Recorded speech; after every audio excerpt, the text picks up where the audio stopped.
So I'm not gonna lie, it feels a little bit chaotic out there right now in the world. And a lot of you have been asking, well, how can I navigate that? And when I tuned in, I really saw that the most prevalent energy was fear. And that makes sense. There's a lot of fear in the world right now. We're feeling a lot of fear. And fear as an energetic, as an emotion, is very heavy.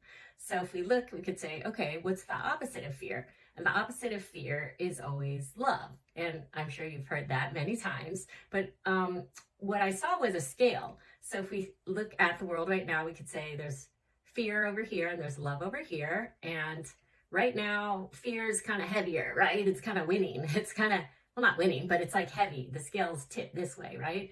So if we want to bring the world more into balance, we need to add more love. And it's not like we're going to ever be like, oh, get rid of fear, or, oh, the world's always going to be love. I don't think so. I think it's really about how do we balance those two things out, because everything is about balance. So if it's like this, we need to add more love. So you might ask, okay, well, how do you do that?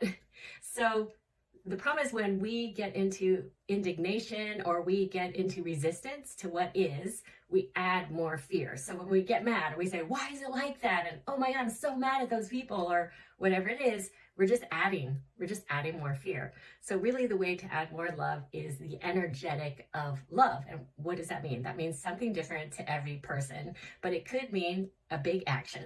Like for me, adding more love to the world is helping people. So maybe you're going to volunteer at a food bank, or maybe you're going to say, I want to change laws, so I'm going to run for office. So those are kind of bigger things to do, but it doesn't always have to be a big thing. Love can be very simple.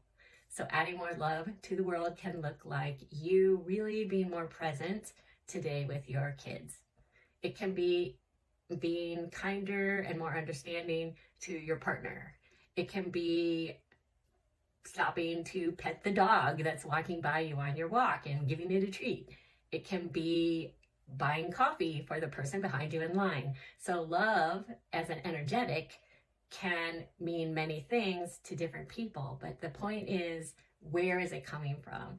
Is the intention to add more fear or to add more love? And that's our power. We always get to choose what we're adding to the world. So I urge you to look today and see, where can you add more love to help balance out the world?